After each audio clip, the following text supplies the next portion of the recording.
Акция под знаком колеру індыга. Синие стужки волонтеры ва ўсім свеце сёння ўручаюць прахожым. Галоўная мэта – падкрэсліць неабходнасць дапамагаць людзям, якія пакутаюць невылечным захворваннем і павышаць узровень іх жыцця. Сіні колер – гэта умоўны знак, лічыцца колерам аўтызму. З такім дыягназам людзей на планеце становіцца ўсё больш. Але ў шматлікіх выпадках гэты дыягназ не прысуд. Тут галоўнае знайсці падыход і сферу інтарэсаў. Зразумела, яшчэ адна мама асаблівага дзіцяці Ларыса Малахова. Сынам непаседа яны прайшлі ўжо больш за 50 рэабілітацый і не дарма. Я занималась рисованием, графием, дзюдо. Наша карьера, как я ее называю, началась в 1,5 годика, когда мы заметили, что он совсем не такой, как все, потому что развитие не соответствовало нормотипичному ребенку.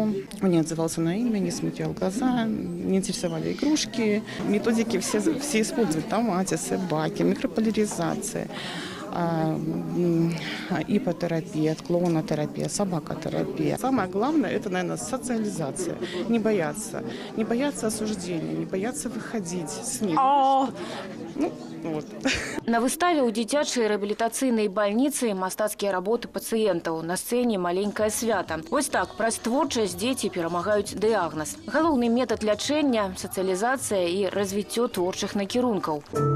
Моя звезда горела надо мной. Доказана, у людзей з аўтызмам развіты творчыя і матэматычныя здольнасці. Бываюць сярод іх і геніі. Дарэчы, геніяльным уладальнікам дыягназу аўтызм быў Альберт Эйнштэйн. Ён з цяжкасцю ўступаў у кантакт з людзьмі і нават дрэнна вучыўся ў школе. Аўтызмам пакутавалі Моцарт і Дарвін.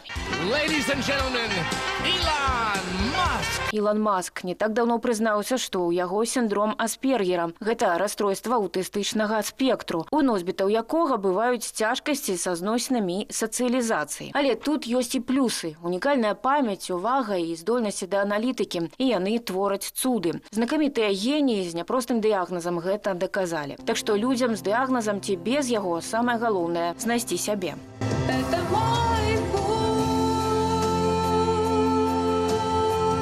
Ірына Драбушэўская, Ігор Марышченко, тэлерадыёкампанія «Гомель».